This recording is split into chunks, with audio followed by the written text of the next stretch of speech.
astrologerfuture.com, and this is your horoscope from the 1st to 7th of July. So this week we have two transits going on. We have got Mars and Venus moving. So Mars is moving into Leo and Venus is moving into Cancer. Now these two planets, even though they are both quite fast moving, they don't always move at the same time. So the fact that they're now moving together in the same week is quite important.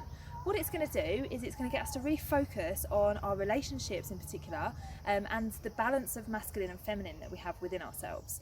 So this is going to come up in the theme of the signs that they're moving into: Mars into Leo, Venus into Cancer.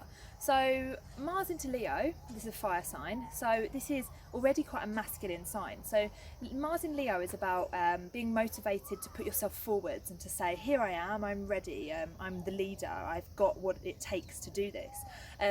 Whereas Venus in Cancer is a little bit more retiring and shy almost. It's almost like seeking security. So that's the main thing. It's like Venus in Cancer is like, do I feel secure with you enough to show myself? Which is kind of at odds with Mars in Leo, which is like, I'll show myself regardless of whether or not I feel secure with you. So what you might find this week is a little bit of a tug of war between putting yourself out there and kind of hiding behind the scenes. So that can play out in a number of different ways. At work, it can be that, you know, you feel like you need to take on more work, but maybe you don't feel ready to, or maybe you don't put your hand up in the meeting and say your suggestion.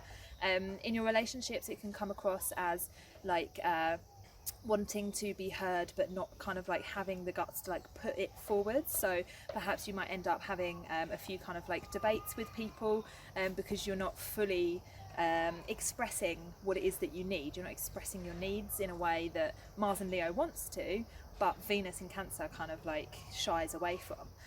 So yeah, there's going to be this back and forth. Best thing to do is to try and find a middle ground. So don't be kind of like the lion and like roar it at people what you want, but also don't be like the shy little crab and kind of retreat into your shell. Try and be like somewhere in between the two. Or, you know, use a different one at different times. So if you need to stand out at work, then maybe you do need to be the lion rather than the crab. Or in your relationships, maybe being the lion is stepping on the other person's toes a little bit, and you need to kind of be a little bit more crab-like, go sideways at the issue. So yeah, if you can try and like use these like the symbolism for this week and try and find a middle ground, then this can be a really, really nice time for balancing your relationships and balancing your inner relationship, your masculine and feminine drives. So have a fabulous week, Aries, and I will see you next week.